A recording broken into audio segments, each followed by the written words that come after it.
my diesel. Damn. Get off my diesel. Goddamn. Get off my diesel. Damn. Get off my diesel.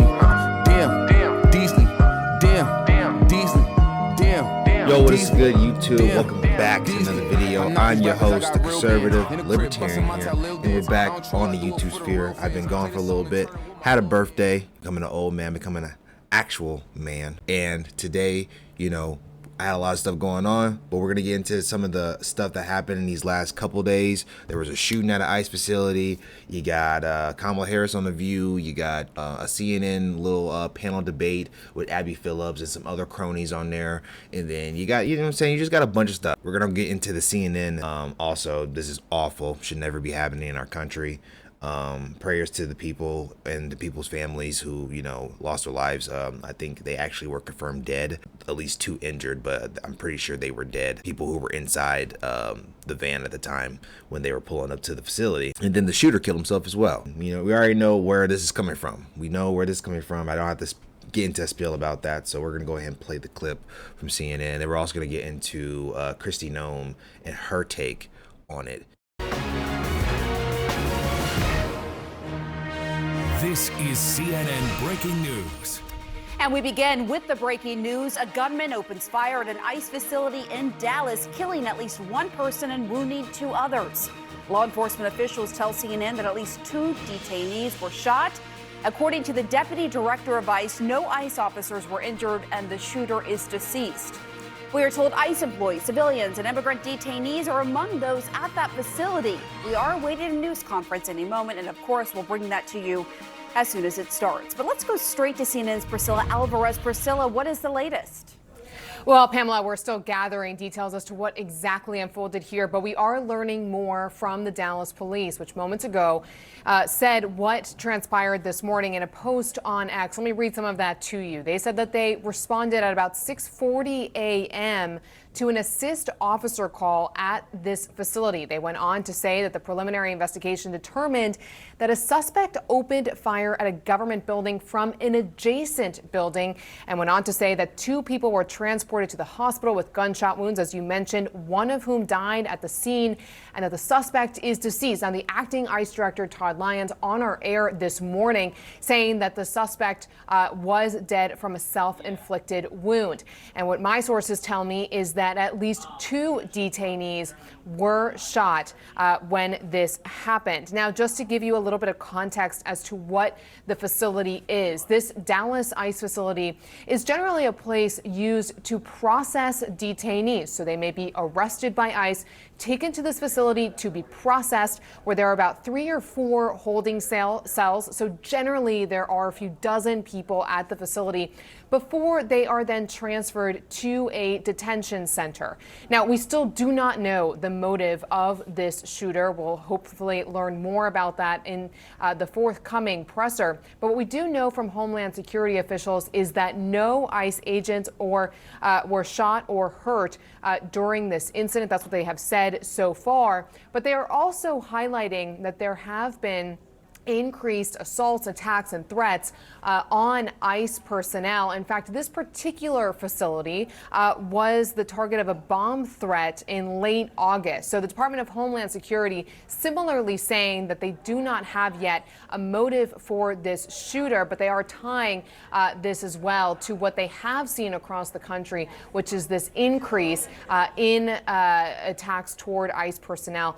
Take a listen to what the acting ICE director had to say about that this morning. I love how they say there's not a motive. We know what I think the motive is clear. Shoot at ICE or shoot at ICE facility. I mean, why else would you be shooting in the area where ICE is operating at? Hit the van where you believe ICE agents could be occupying. This is just obvious. It's anti-ICE. Obviously, they whoever this person was obviously did not like ICE. Are liberals in my in this area of YouTube, where I am conservative and I am also a libertarian.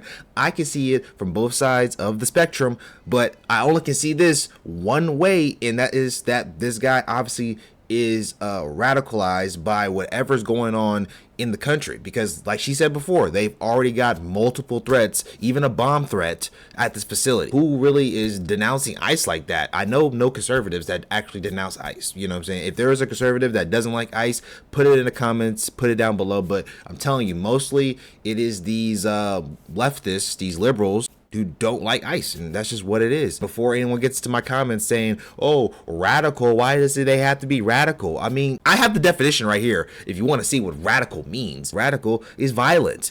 And like I said, there are radical people on the right, but this is the radical left. We have to make that abundantly clear that this is the radical left. The right likes, deportation. You know what I'm saying? The right is in favor of that. But yeah, you've seen that. So we're going to go ahead and get into another clip. All right, we're going to get into this next clip with CNN and Kristi Noem on here telling and basically discussing what is going down on the side of Trump and the administration and what actions they're taking to prevent this stuff in the future, and just, breaking down the details of everything that happened on in that shooting. So let's go ahead and get into this clip as well. As the case can be revealed, we want to make sure that we don't compromise it, but that we also focus on what we can do to prevent this from happening across the country. We are strengthening all of our security at all of our federal facilities and our detention and processing centers. We also are continuing to hire more and more law enforcement officers, and then make sure that we're educating the public to go out there and to, if you see something, say something.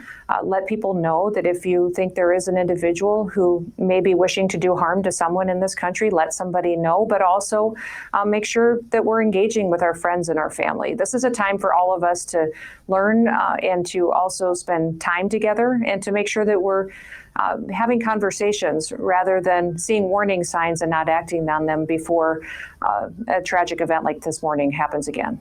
Yeah, Secretary Noem, I notice you're being very cautious in terms of what you're saying, and noting that you're waiting for these investigations to play out. I think anyone can appreciate that, and why.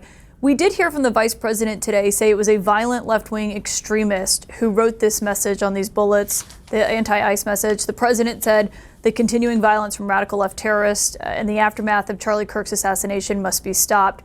Were either of those assessments by the vice president or the president based on information that the Department of Homeland Security provided to them?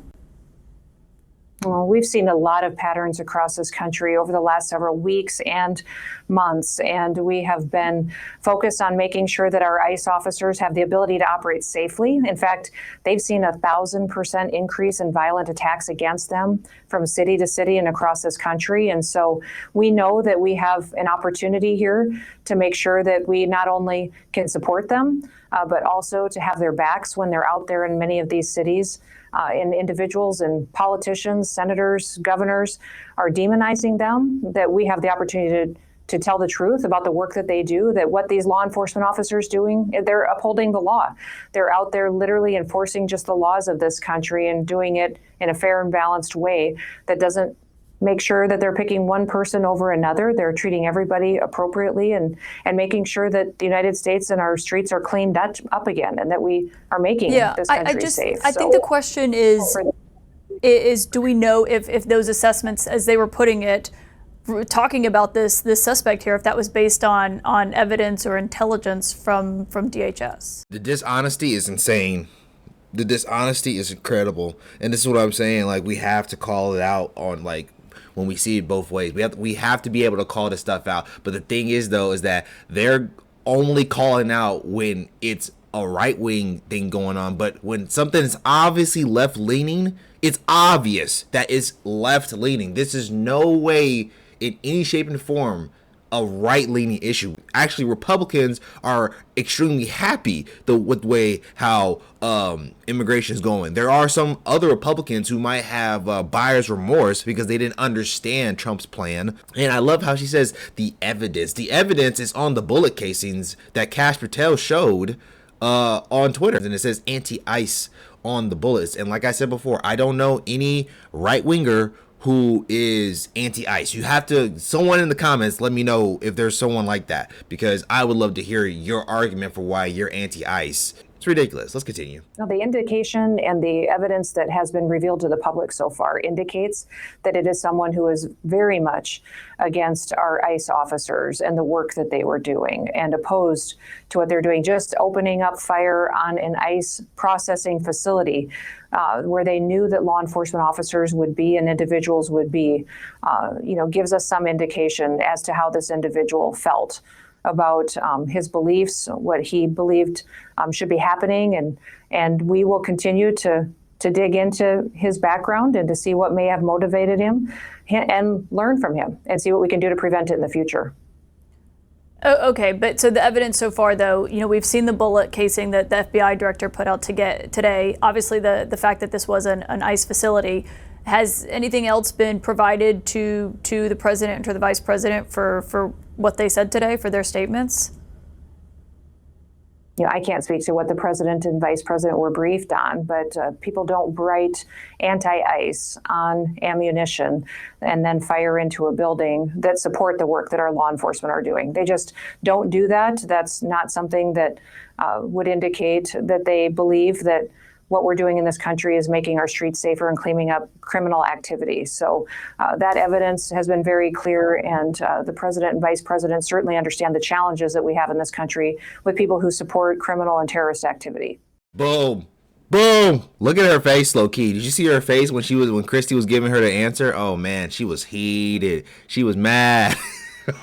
While this is all going down, you got Mr. Gavin Newsom in La La Land over there trying to make a political stunt with the whole California banning the federal ICE agents from wearing masks, as if he has any type of power when it comes to what the federal government does in his city. What I don't understand whenever I hear that they want to hide their identities is why don't any public safety officer understand that they are safer by identifying themselves? Because America is a place loaded for guns, and heaven forbid anything should happen to one of these guys because they were masked, no ID, windowless van. That just looks like an attack for their own safety. I couldn't agree. Shouldn't these people show who they are and normalize their behavior so that people aren't terrified? This is the worst part about it. I had deep empathy for these poor folks in the National Guard. These are, by the way, these are our neighbors. National Guard men and women are teachers, firefighters, paramedics. These were the folks that were helping us with the recovery in LA, being used as pawns. The same thing for a lot of these federal agents. I have deep empathy. To your point, we're losing confidence and trust in law enforcement. It's having an impact, a chilling impact across the spectrum for other local law enforcement agencies. Look, we had a 15-year-old disabled kid in Los Angeles who was waiting for his sister to come out of high school, and they pulled out guns on this kid. They pulled out guns and handcuffed this young child. That's happening in the United States of America. Masked men jumping out of unmarked cars, people disappearing, no due process, no oversight, zero accountability, happening in the United States of America today. People ask, well, is authoritarianism, you're being hyperbolic? Bull, we're being hyperbolic. If you're a black and brown community, it's here. It comes down to the following question. Can state government approve a law telling federal officers what they can and cannot do, or in this case, what they can and cannot wear? The Trump administration says absolutely not. We will not comply. Acting U.S. Attorney Bill Essayli, on behalf of the Trump administration, sending that message loud and clear to Governor Gavin Newsom just days after the governor signed a bill to prohibit law enforcement officers from covering their faces during most operations in California. We're just not going to put up with it. Essayli echoing this post from the U.S. Department of Homeland Security, stating California does not have the legal authority to enact or enforce a state law directing federal officers how they can operate. They have absolutely no jurisdiction. They have no say over the affairs of the federal government. They don't get to tell us how to do our job. That's not how this works. A lot of this stuff is incredible, and it's a shame that we have to deal with this stuff. Like, it seems like on every other couple weeks of a basis. It's kind of crazy, and they want to sit here and try to make change, but the only change they're making is causing more violence and havoc in our country. So I mean, at the end of the day, they're only hurting themselves. They're not saving anybody. If they were so honorable people, they would actually be able to fight you with their words, not their their pitchforks and their torches. Let me know how you guys feel about the video. I like Kristi Noem. She's always on point. And yeah, guys, I'll catch you guys in the next one, man. Peace.